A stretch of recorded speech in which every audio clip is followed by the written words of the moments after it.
Видеону узак көпкө чейин тартсаң 10 мүнөттүк кылып тартсаң кеч кирет экен, загрузка болуп кеткиче жаның чыгат экен го YouTube'га.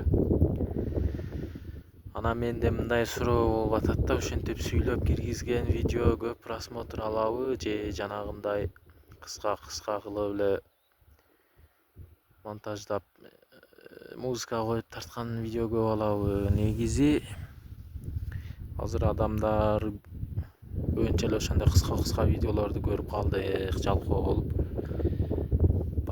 Өзүбүз деле ошондой көрөбүз негизинен. Shorts дегендерди, бул shortsко караганда мындай видео тартсаң көп просмотр алабы экен же беркиби деген суроо бар да менде. Ошо достор, жер айдап бизде ушундай арпалар эгилип атат, алды чыгып калды кичине көгөрүп.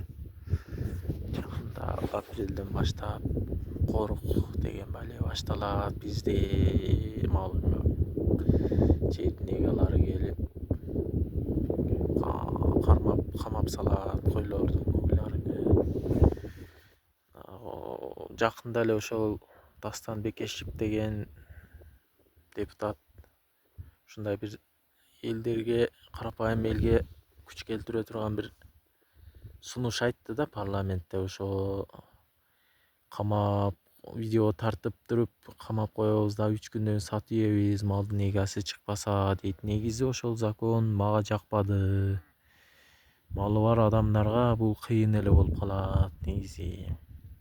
Жылдан жылга ушундай кысып жайыттарыбыз тар негизи, анан мындай жерлерди айдагандай одон сайын тарыйт. Негизи ошого каршы эле мурда дагы биздин бир жылкыбызды атып кеткен, бир 2018-жылы. Ошого окшогон нерсе жылдан жылга көбөйүп, закондошуп күчүнө кирип баратат. Негедир немис, башка Кытайларга окшоп ушундай бир закондорду киргизип атабыз да. Негизи бул кайра наоборот шарт түзгөндүн ордуна ушундай дыйкан немелерди кайра кысып атабыз. Ушул туура эмес беле дейм да. Башка жак билбейм, эми негизинен башка тармактагы закондор киргизсе дагы бул мындай жакта кыскан туура эмес да, чарбакерлерди. Ошо достор, бүгүн 20 градус деп көрсөттү синоптиктердин билдирүүсү боюнча. Бирок күн эртең менен тийгенден баштап эле уже ачуу табына келип тийди да, ысып баштады күн көрүнөрү менен көзгө. Мындай болсо эгиндер деле жер катып анча болбой калабы деген прогноз бар. Негизи былтыр түшүм анча болбой калган.